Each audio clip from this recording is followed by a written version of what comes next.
దేవుని స్తోత్రం. దేవుని వాక్యం విన్నాము. 2వ దినవృత్తాంత గ్రంథములు 34వ అధ్యాయము 27-28 వచనాలు మనము చదువుదాం. 2వ దినవృత్తాంత గ్రంథాలు 34వ అధ్యాయము 27వ వచనము చదువుదాం.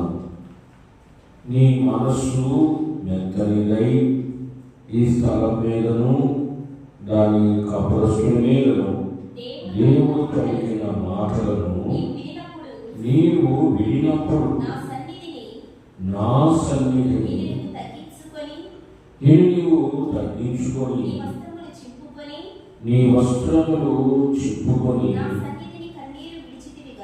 నా సన్నిధిని కన్నీరు విడిచితివి గనుక నేను నీ మనవిని ఆలకించి చదువున్నాను. నేను పిల్లల యొక్క నేను చేర్చుండు నెమ్మది గలవాడనై నీవు నీ సమాధిలోనికి చేర్చబడు. ఈ స్థలం మీదకి దాని కాపురస్తుల మీదకి నేను రప్పించు అపాయము నువ్వు కనులారా చూడవు. దేవుని స్తోత్రం. ఇక్కడ దేవుడు ఒక రాజు విషయమై చెప్తున్నాడు. ఓషియా రాజు పేరు ఏంటంటే ఓషియా అనే రాజు మరి ఏం చేశాడు అని వాక్యంలో మనం చూస్తే ఆ రాజు ఎలాంటి వాడు అంటే దేవుని సన్నిధిలో మనస్సు మెత్తనిదై అంటాడు. అంటే మంచి మనసు కలిగిన వాడు అని ఒకటి మంచి మనసు కలిగిన వాడు. దేవుని బిడ్డలు విశ్వాసం ఎప్పుడైనా మంచి మనసు ఉండాలి. మంచి మనసు ఉండాలి. యేసుక్రీస్తు మంచి మనసు, చాలా మంచి మనసు చేస్తున్నారు. చాలా మంచి మనసు. ఎంత మంచి మనసు అంటే ఈ ప్రపంచంలో ఆయనకున్నంత మంచి మనసు ఎవ్వరికి లేదు. కాబట్టి అంత మంచి మనసు కలిగిన వాడు. అలాంటి మనసు మనము కలిగి ఉండాలి. ఈయన మనసు కూడా రాజు మనసు కూడా చాలా మరి మెత్తని మనసు, మెత్తని మనసు, కఠినమైన మనసు, కఠినమైన హృదయం కాదు. ఈ కఠినమైన హృదయం గల వారి మీద దేవుని ఉగ్రత వచ్చిందని అపోస్తలుడైన పౌలు రోమీయుల్లో 2:5 చెప్పాడు. అంతమందికి ఎంత చెప్పినా ఈయన దేవుడు మాట్లాడినప్పుడు, దేవుడు చెప్పినప్పుడు ఆయన మనసు ఎంత మెత్తనైపోయిందో చూడండి. అంటే హృదయ కాఠిన్యం లేదు ఆయనలో, హృదయ కఠినత్వం లేదు. కొంతమందికి దేవుడు తన దాసుల ద్వారా, తన సేవకుల ద్వారా, దేవుడు సేవకుల ద్వారా దేవుడు మాట్లాడుతున్నా వాళ్ళ హృదయాలు కఠినంగా ఉంటాయి. ఎంత చెప్పినా కఠినంగానే ఉంటాయి, లోబడరు. నాకు ఉదయకాల సమయంలో వాక్యం ధ్యానిస్తున్నప్పుడు నాకు వెంటనే ఒక ప్రశ్న వచ్చింది. నువ్వు విశ్వాసివి, ఎలాంటి విశ్వాసం అనిపించింది నాకు. పాస్టర్ అవి, ఎలాంటి పాస్టర్ నువ్వు, ఎలాంటి దైవజనుడివి?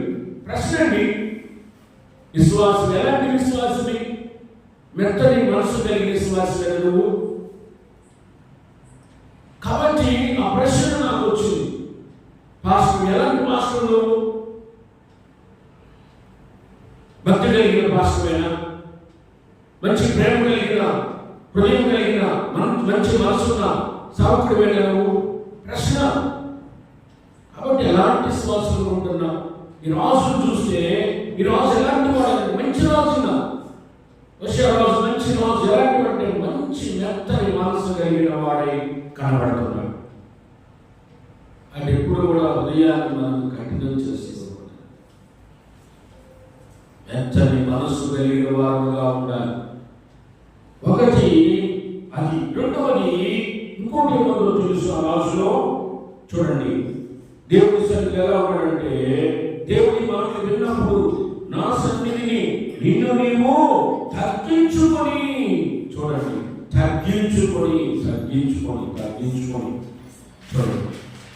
రెండవది ఆయన రాజు అయ్యంటే అది దేవుని బిడ్డలు ఎప్పుడు హెచ్చించుకోకూడదు. నేను గొప్పవాడను, నాకంటే గొప్పవాడు లోకంలో, నేను పెద్ద ఇది అనుకోకూడదు కదా.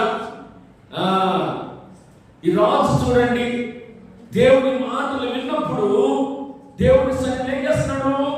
తగ్గించుకుంటున్నాడు. నిజంగా యేసుక్రీస్తు వారు ప్రభువే మనకు గుర్తొస్తున్నాడు. వాక్యం చదువుతుంటే యేసు ప్రభు వారి మనసు కూడా మంచిది కదా.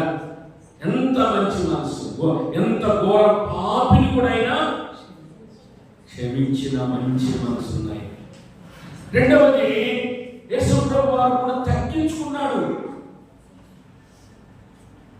మానవుడుగా ఈ భూమి మీదకి వచ్చి తగ్గించుకొని బ్రతికాడు, తగ్గించుకొని జీవించాడు కదా. మరి అలాంటి విశ్వాసగాలు ఉన్నావా? నన్ను నేను ప్రశ్నించుకుంటా. సావుకుడుగా నన్ను నేను తగ్గించుకుంటున్నానా? విశ్వాసగాలను నేను తగ్గించుకుంటున్నావా? ఏ సందర్భాల్లో నువ్వు తగ్గించుకొని జీవిస్తున్నావు? ఆలోచన చెయ్యి. కాబట్టి రాజు ఏం చేస్తున్నాడంటే తగ్గించుకొని బ్రతుకుతున్నాడు. తను తగ్గించుకొని అని రాశాడు. యేసుక్రీస్తు వారు కూడా చాలా చాలా చాలా చాలా తగ్గించుకొని జీవించాడు. ఆయన మాటల్లో తగ్గింపు కనపడుతుంది కదా. కొందరు మాటలు చూస్తే హెచ్చింపు మాటలు, ఇంకా డాంబక్ మాటలు, ఇట్లా చాలా గొప్ప వాళ్ళను అనుకుంటారు. మాటల్లోనే కనపడుద్ది వాళ్ళ తగ్గింపు అనేది కదా. మాటల్లోనే కనపడుద్దండి, నడవడికలో కనపడిద్ది, క్రియల్లో కనపడిద్ది కదా, చూపుల్లో కూడా తెలుసా. నీ మాటలే నీ కనపడితే నువ్వు తగ్గించుకొని జీవిస్తున్నావా లేదా అని. యేసు ప్రభు మాటల్లో చూడండి, క్రియల్లో చూడండి, ప్రవర్తనలో చూడండి. మానవుడిగా ఆయన లోకంలో జీవించినప్పుడు అసలు ఆశ్చర్యం. ఎన్నిసార్లు చెప్పుకుంటాను నేను, శిష్యుల పాదములు ఆయన కడిగి తుడిచాడు. అసలు ఆయన ఎవరు? ఈ సృష్టిని సృష్టించిన సృష్టికర్త ఆయన. ఆయన ఒక మానవుడిగా రావటమే కాకుండా మానవాళికి సేవ చేశాడు, మానవాళి దగ్గర తగ్గించుకున్నాడు. అప్పుడు పేతురు అడ్డుపడ్డాడు కదా. పాపం పేతురు అడ్డుపడ్డాడు. అయ్యా, నీ చేత నేను కాళ్ళు కడిగించుకొని చుట్టూనేనా? నీవెక్కడా, నేను ఎక్కడయ్యా అని చెప్పి అప్పటికి మరి పిల్లలు అడ్డుపడ్డాడు పేతురు భక్తుడు. ఎందుకంటే నువ్వు దేవుని కుమారుడివి, నువ్వు దేవుడివి, నీ చేత నేను కాలు కడిగించుకోవటం ఏంటి? నీ చేత నేను కాలు కడిగించుకోవడం ఏంటి? నేనంత అర్హత లేదు నాకు. సమయంలో పేతురు అడుగుతాడు దేవుడు, యేసు ప్రభు, నన్ను నువ్వు ఎవరు అనుకుంటున్నావంటే నువ్వు దేవుడి కుమారుడు అని అంటాడు. తెలుసా, దేవుడి కుమారే కదా ఆయన. కాబట్టి దేవుడైంది కూడా మానవుడి దగ్గర ఎంత ఆయన తగ్గించుకున్నాడు తెలుసా. కాబట్టి దేవుడి పిల్లలకి రావాలండి. ఎవరైనా ఎలాంటి విశ్వాసం అంటే నీ గురించి మాట్లాడాలి. మంచి విశ్వాసం అంటే ఆమె చాలా తగ్గించుకుంటుందండి, చాలా తగ్గించుకుంటుందండి. అంతేగాని లేదండి ఆమె చాలా ఆవేశం కలిగిపోయిందండి, చాలా ఆవేశపడాలండి. ఆమె ఎప్పుడూ గొప్పగా పోతుండదండి. కొద్ది కూడా ఆమె దగ్గర తగ్గింపు లేదండి, లేదా ఆయన కొద్ది కూడా తగ్గింపు లేదండి. నేను మాట రాదు. అప్పుడు మంచి విశ్వాసంగా ఎవరు గుడ్ బిలీవర్, గుడ్ బిలీవర్గా ఉండాలి, మంచి విశ్వాసం ఉండాలి. ఉదయం ఒక సమయం వాక్యం ధ్యానిస్తున్నప్పుడే వచ్చింది నా ప్రశ్న. నిజమే విశ్వాసం అంటున్నారు, ఎలాంటి విశ్వాసం? మనం ఎన్నో ప్రశ్నించు, నేను ఎలాంటి మెత్తని మనసు కలిగిన కారణం తగ్గించుకునే స్వభావంలో ఉండాలి. తర్వాత ఇంకోటి చూస్తున్నాడు, తన బట్టలు దేవుడి మాటలు చెప్పినప్పుడు ఆయన ఏమొచ్చేసింది, బట్టలు చింపుకోవడం, పశ్చాత్తాపం వచ్చేసింది, మారు వచ్చేసింది. అయ్యో, ఈ స్థలం ఇలా కాబోతుందా, ఈ స్థలం నాశనం కాబోతుందా, ఈ స్థలం దెబ్బతినబోతుందా, ఈ ప్రజలు దెబ్బతినబోతున్నారా అని బాధపడుతున్నాడు. అక్కడ సావుకుడికి ఆ పెయిన్ ఉండాలి. విశ్వాసంగా నీకు కుటుంబ పక్షాన పెయిన్ ఉండాలి, ఆ బాధ ఉండాలి నీకు కూడా. అయ్యో, నా కుటుంబం ఇలా అయిపోతుంది, ఏంటి, ఎందుకు అయిపోతుంది, దేనికి అయిపోతుంది, ఒక పెయిన్ అనేది నీ జీవితంలో రావాలి, బాధ రావాలి. అది వస్తేనే కాబట్టి అతను భర్తలు చించుకున్నాడు దేవుడు మాట్లాడినప్పుడు. కాబట్టి తను బాధపడుతున్నాడు. పౌలు కూడా ఎఫెసు పట్టణానికి వెళ్ళినప్పుడు అక్కడ విగ్రహారాధన అధికంగా ఉన్నప్పుడు ఆ విగ్రహారాధన చూసి ఎంత బాధపడ్డాడు. విలియం గారు ప్రియులారా, ఆ తాగుబోతులను చూసి ఎంత బాధపడ్డాడు. అంతేకాకుండా పాపంలో జీవిస్తున్న ప్రజలు చూసి ఎంత బాధపడ్డాడు. విశ్వాసంగా నీ కూడా బాధ రావాలి, ఆ పెయిన్ అనేది నీలో రావాలి. కాబట్టి నీకు హోషేయ రాజు చూడండి, మెత్తని మనసు, తగ్గింపు, బాధపడుతున్నాడు. ఆ స్థలం ఇలా అయిపోతుందనగానే బాధపడుతున్నాడు. అంతేకాదండి, వెంటనే ఏం చేశాడు తెలుసు? బాధపడటమే కాదు, ఏం చేశాడు? కన్నీరు విడిచాడు. ఏడుస్తున్నాడు, కన్నీరు విడిచాడు. గతంలో కొన్ని మాటలు చెప్పారు, కన్నీరు విడిచాడు. యేసుక్రీస్తు వారు కూడా ఏడ్చిన సందర్భాలు ఎన్నో ఉన్నాయి కదా. సమయంలో లాజరు అనే దాసుడు మరణించినప్పుడు అక్కడ సమాధి దగ్గర ఆయన కన్నీరు విడిచాడు. ఒక సమయంలో ప్రియ దేవుడి పిల్ల యెరూషలేము పట్టణాన్ని చూసి కన్నీరుగా ఆయన పెట్టుకున్నాడు. ఇలా ఈ పట్టణం ఇలా ఉండేది, ఇంకా దేవుని బిడ్డలా కన్నీరు కాచి. చూడు, దేవుని పిల్లలు కూడా అందుకే కన్నీరు కాచారు. కనుక దేవుని బిడ్డ ఈ రాజులో ఉన్న ఈ 4 లక్షణాలు, అందుకే అన్నాడు, నువ్వు మెత్తని మనసు కలిగిన వాడే ఉన్నావు, తగ్గించుకున్నావు, బాధపడుతున్నావు, తర్వాత కన్నీరు కార్చావు. అందుకే నువ్వు ఈ లోకం విడిచి వెళ్ళేటప్పుడు నువ్వు సమాధానంగా సంతోషంగా వెళ్ళిపోతావు అని చెప్పాడు. ఈ శ్రమను నువ్వు చూడవు అని చెప్పాడు. ఈ పట్టణంలో రాబో కీడు నువ్వు చూడవు అని చెప్పాడు. దేవుని పిల్లలు ఇట్లా ఉంటే ఆ బిడ్డలకి ఎప్పుడైనా మంచి జరిగిందండి. ఇలా ఉన్న బిడ్డలకి ఎప్పటికైనా, కాకపోతే కొన్నిసార్లు ఆలస్యం, అంతే, ఆలస్యం కదా.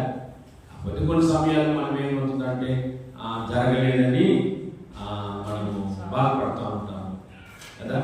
అదే సమయంలో నేను ఒక వాక్యం చదువుతూ ఉన్నప్పుడు నాకు నిజంగా ఆ వాక్యాన్ని బట్టి ఎక్కడ లేని బలమైన విశ్వాసం వచ్చింది. బలమైన విశ్వాసం నాలోకి, నా హృదయంలోకి వచ్చేసింది. బలమైన విశ్వాసం ఏంటంటే ఆ వాక్యము ప్రియులారా, అబ్రహాము విషయంలో చదువుతున్నప్పుడు అబ్రహాంని ఇలా పలానా దేశానికి వెళ్ళాక ఆ దేశానికి వెళ్తాడు. వెళ్ళిన తర్వాత అక్కడ ఆయన ఉండకుండా కొంచెం ముందుకు సాగిపోతాడు. చివరికి ఐగుప్తుకి వెళ్తాడు. ఐగుప్తు దేశంలోకి కరువు రాగానే ఐగుప్తు దేశంలోకి వెళ్తాడు. ఆయన ఉండే ప్లేస్లో కరువు వస్తే దేవుడు పొమ్మన్లా ఈయన సొంతంగా నిర్ణయం తీసుకొని పోతాడు. ఐగుప్తుకి వెళ్తాడు. ఐగుప్తుకి వెళ్తే ఐగుప్తుకి వెళ్ళగానే ఈమె చాలా అందగత్యం, సౌందర్యవంతులు. ఆ రాజు ఏం చేస్తాడంటే, ఆ ఫరో రాజు ఈమెను తీసుకుంటాడు.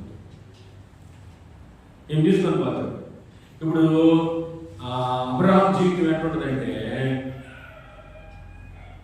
కుడితిలో పడిన ఎలుగు శాంతి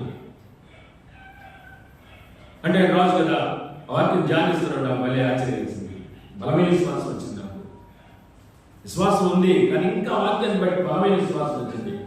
అప్పుడు ఆయన పోయి అడగలేడు, ఏంటయ్యా రాజు నువ్వు నా భార్యని తీసుకెళ్ళావు అని అడగలేడు. ఎందుకంటే రాజు కదా, ప్రాణభయం.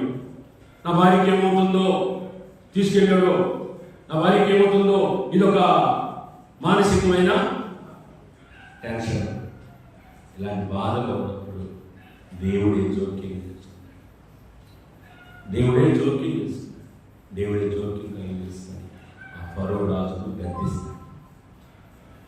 ఆ ఫరో రాజును గద్దిస్తే అప్పుడు ఫరో రాజు భయపడి, దేవుడికి భయపడి అబ్రహామును పిలిపించి సారాను అప్పగించి, ఇలాగా సారాను అప్పగించి సారాతో పాటు ఆ రాజు ఏం చేశాడు తెలుసా? దేవుడు చేసిన కార్యం. ఆ రాజు ఏం చేస్తాడు? పొలరాజు అబ్రహాముకి గాడిని, ఒంటెల్ని, పశువుని ఎన్నిటి కూడా ఇచ్చి దాసదాసులు కూడా పంపుతాడు. ఆ దాసదాసులు వచ్చిన ఆమె ఆగర్.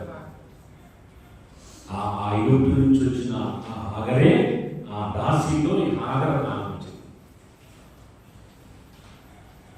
ఎందుకు వచ్చిందో తెలుసా అని కూడా ఆయన రాజు గారు పొమ్మన్నాడు. అదొక రీజన్ అయితే, దేవుడు చాలా విషయంలో ఎంత గొప్ప కార్యం చేశాడా అని ఆ కార్యాన్ని చూసి, నేను అబ్రహాం దగ్గర శారా దగ్గర ఉంటేనే నాకు బాగుంటుంది అనుకొని ఐగుప్తును విడిచి మరి శారా దగ్గర. కాబట్టి దేవుడు అక్కడ జోక్యం నాకు అనిపించింది. చూడురా, దేవుడు అడగకపోయినా, అబ్రహాం అడగకపోయినా దేవుడు అద్భుతం చేశాడు.